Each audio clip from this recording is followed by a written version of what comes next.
nervous because I'm here now. Hey guys, welcome into another episode of 410 Sports Talk. I'm James Haskell along with my co-host Glenn Martin. Glenn, I got two names for you. 4 words, 2 names. Matt Judon, Yannick Ngakoue. We're here to talk about what's going to happen with those two guys in free agency in relation to the Baltimore Ravens. What will happen? But before we get into it, take a second, hit the subscribe button, leave us your comments below. Give us a like if you like the video. Turn on your notifications so you stay up to date in the offseason with all the news that's breaking with the Ravens. We'll give it to you here. So, Glenn, we know both of these guys are unrestricted free agents. Mm-hmm. We picked up Yannick, gave up a 3rd rounder. Obviously, we all know Judon for years that he's been here. He's coming off the franchise tag. So At this point, neither of them are under contract to play for us next year. And we have some cap issues as do other teams, and we'll get into that. But first off, before we get into the numbers, I mean, I guess the numbers are part of this.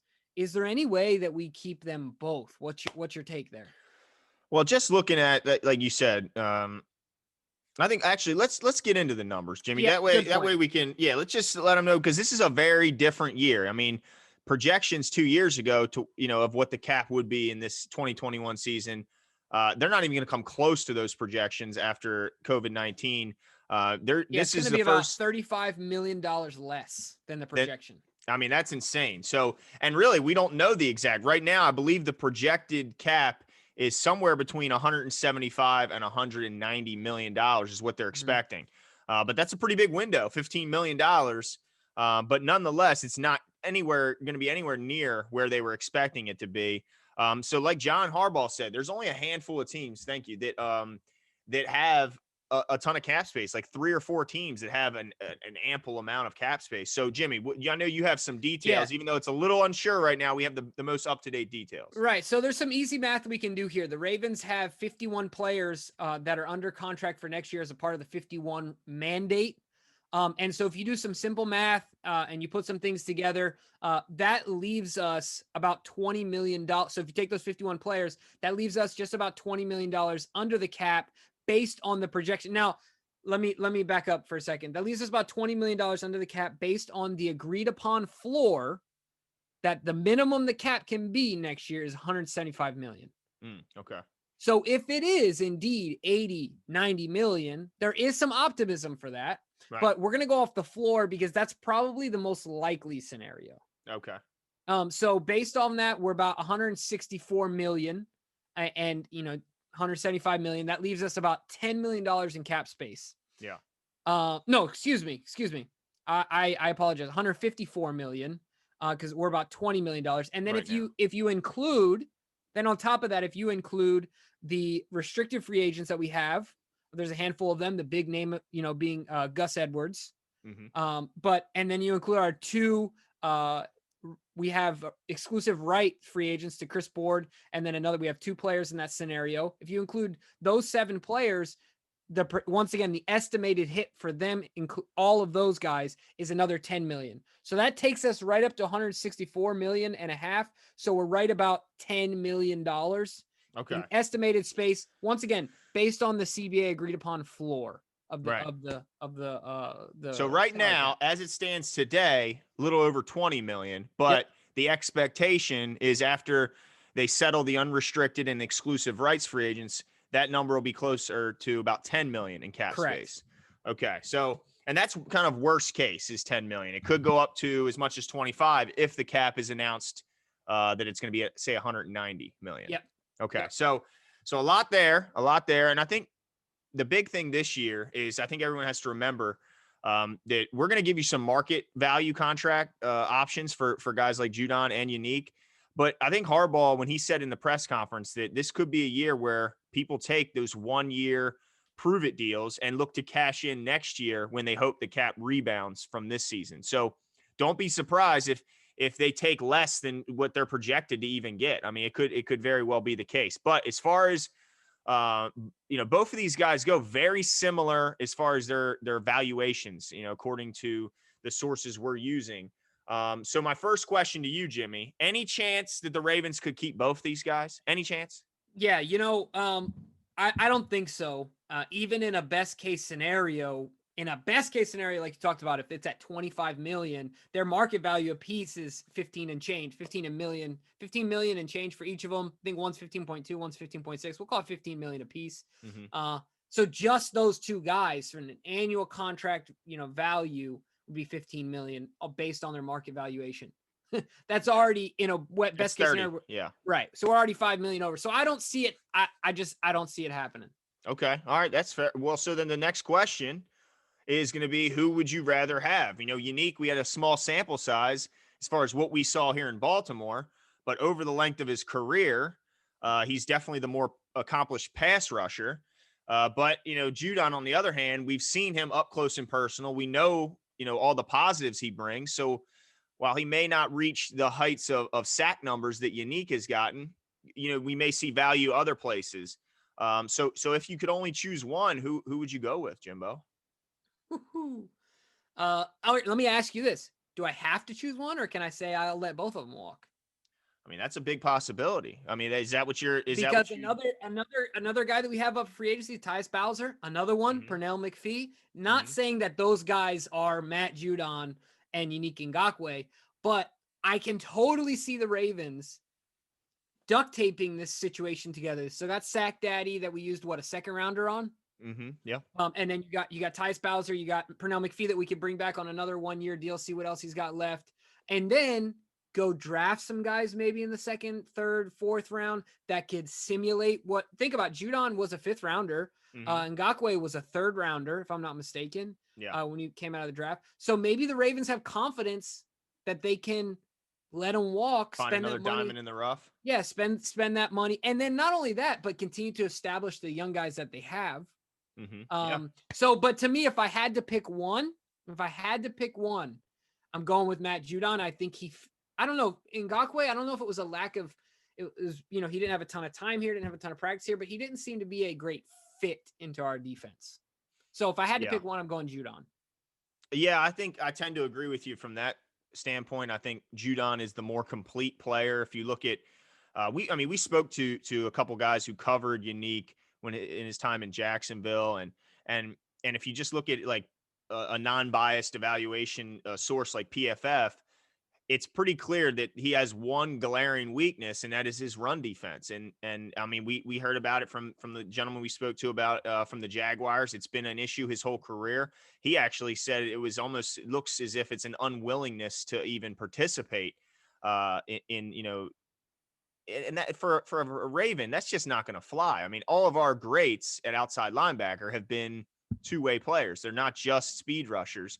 You have to be able to set the edge and stop the run. So I think Judon makes more sense if you're only going to pay one of them, because, not only is he's a two-way player, but you're guaranteed a high motor. You're guaranteed a guy that is good in the press. I mean, they love putting Judon up on the podium to talk to the press. I mean, that's got to be valuable to them. They know that in the locker room, he's at the very least going to be showing young guys that you got to work hard and you got to play hard. I mean, at the very least. So while he may not ever reach the heights of pass rushing numbers that Yannick did, I still think he's the better fit overall as a Raven. And honestly, until Yannick is showing that he can do it. Now, look, he came in with no practice, with no, familiarity. So I understand why he was used as just basically a pass rusher specialist. And I think he'd be used, more situations if he was here all year. But the fact of the matter is he hasn't lived up to those numbers since he's had a Calais Campbell in his prime, since he's had, I think Marcel Darius was there. They had a monster front in Jacksonville when he was putting up those gaudy numbers. So I'm not so sure if he's not surrounded by that same level of extreme talent that you got to double team Calais. So he got a lot of single, advantageous coverage. Plus he had a fantastic secondary behind him with Ramsey and with, I'm blanking on the other corner they had, but they were top 5 corners at the time. And then you have those linebackers with Jack and Telvin Smith and all those guys. So I just don't know if he'll ever reach those numbers again here unless we surround him by like talent, which we've seen in Baltimore before. But I don't know if we'll see that, next season or the season after. Right. Wasn't the cornerback's last name like IU or something like that? I know he came from the Texans. He signed a big deal for Jacksonville. I'm blanking on his name. It's going to drive me absolutely crazy. Yeah, I know. You know how I am with that. Yeah. But I know they had 2 top 5 corners graded wise from PFF on the same team. And actually, I believe the guy opposite Ramsey graded technically a little bit higher, although we would certainly agree that we'll take Ramsey over him. Yeah, But I think certainly. that's an interesting point that the Ravens could very well let both these guys walk and Right. spend that money, that 15 million, on another guy, maybe an offensive guy, maybe a receiver, a pass catcher. Well, and think about this too, is that everyone's talking about Lamar's deal, and we'll get into that.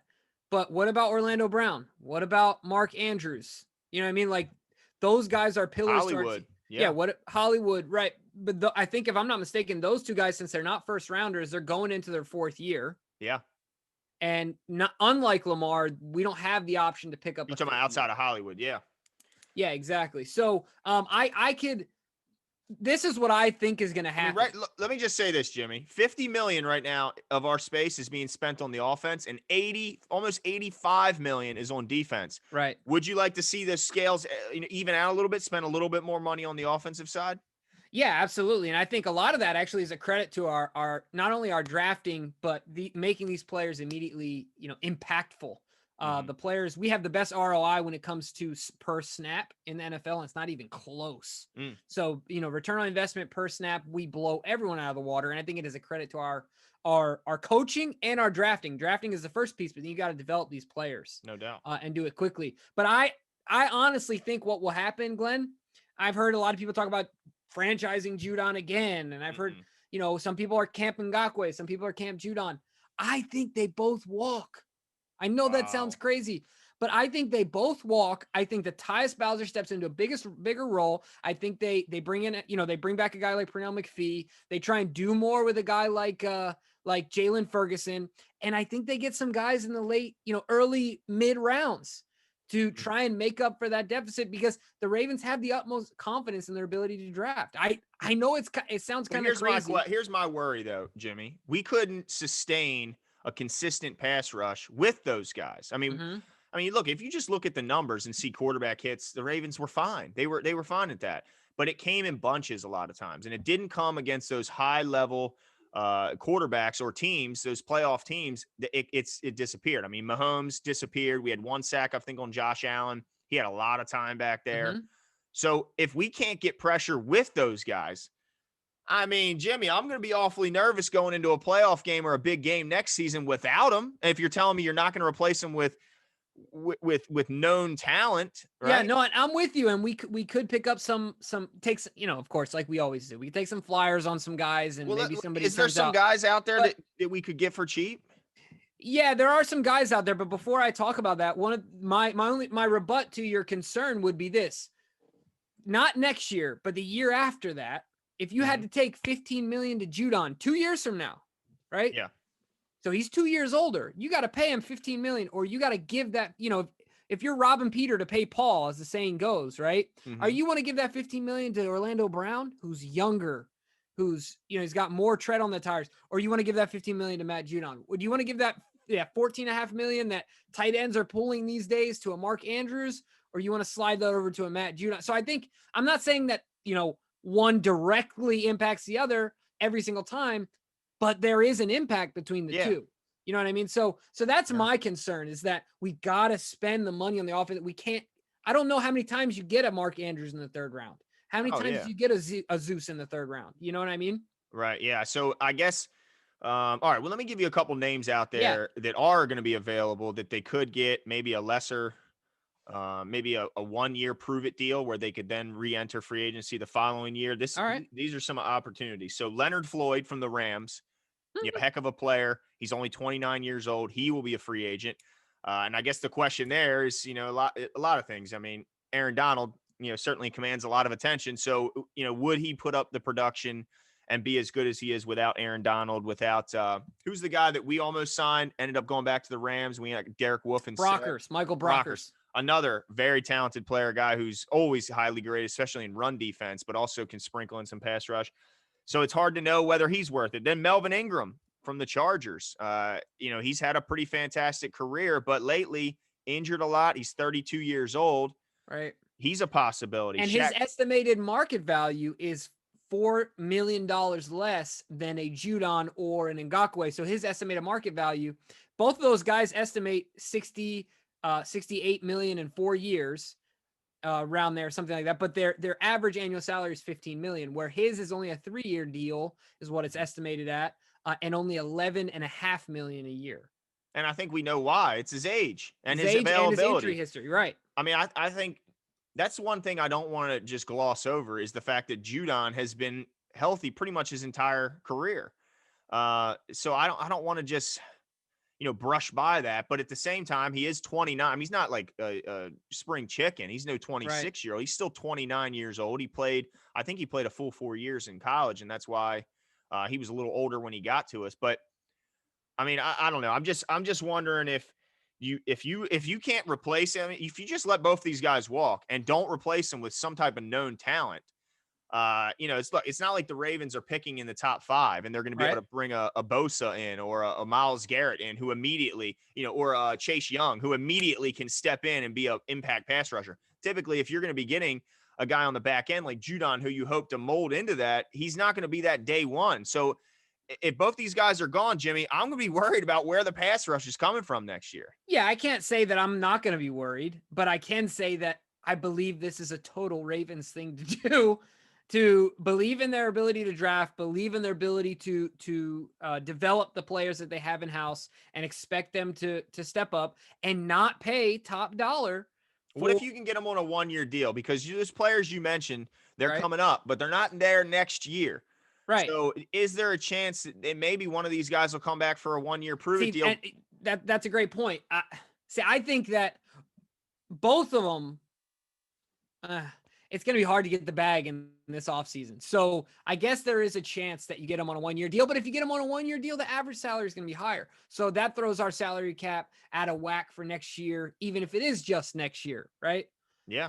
So because that limits our opportunities. Basically, and how could Judon take less than 16.8, which is what he made this year? How's he going to take a discount? I mean, how can you convince him?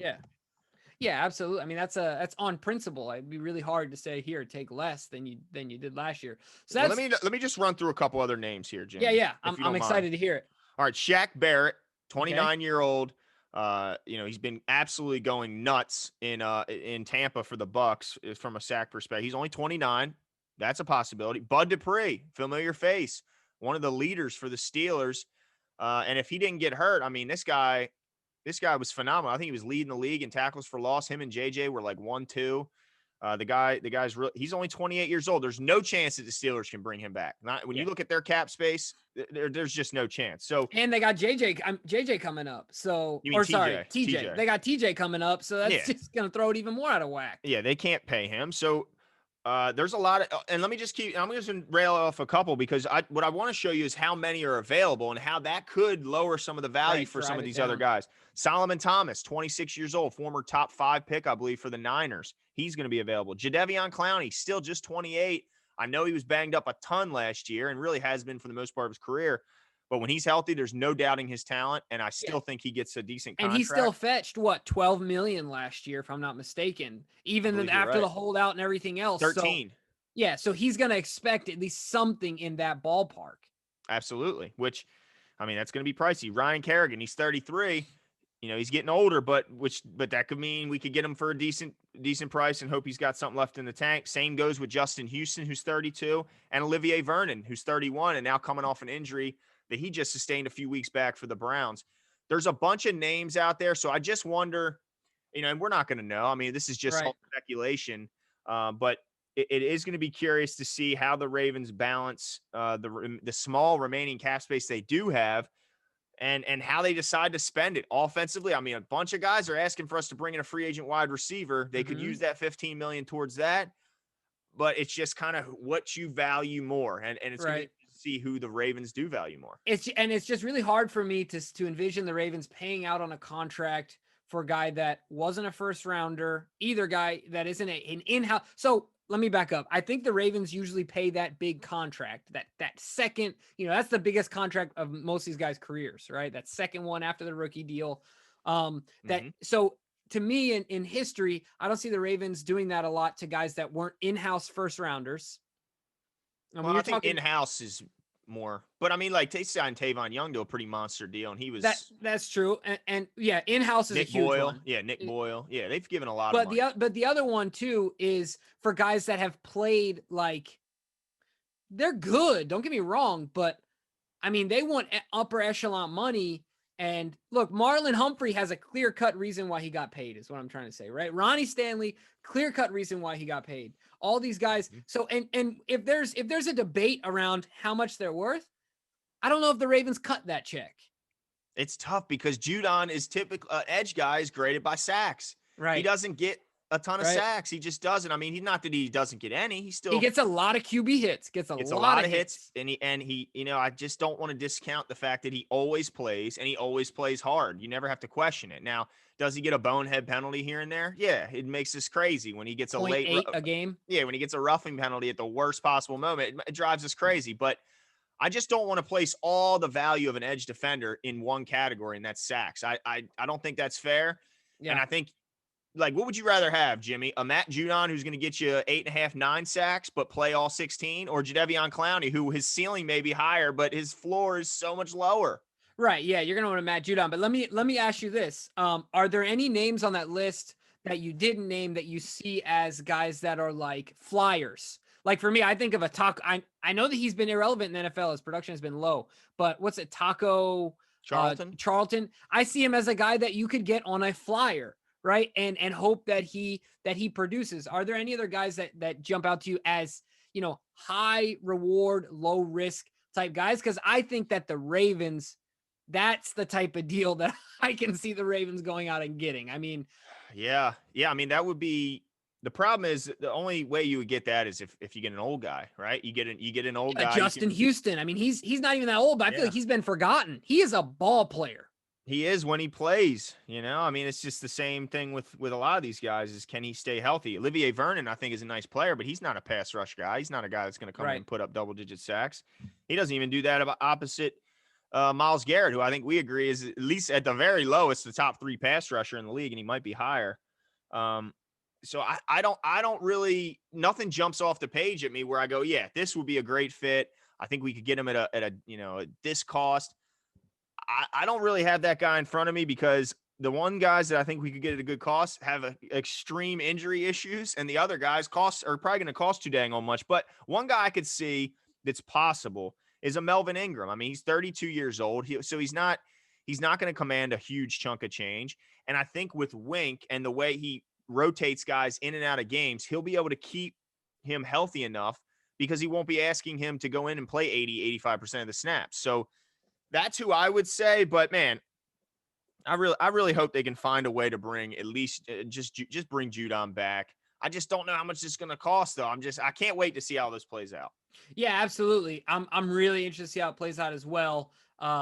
So you guys let us know what you think. Leave your comments below. Who are you? Your team Ngakoue or your team Judon? And give us your reasons why. Also, are any of you in my camp that I think that they're both going to walk? I think that there's a potential that with that same $15 million average salary you give that guy, they get 2 older guys for that same cost. And that's another thing. Yeah, exactly. So let us know what you guys think. Leave your comments below, and we'll talk to you guys soon. See ya.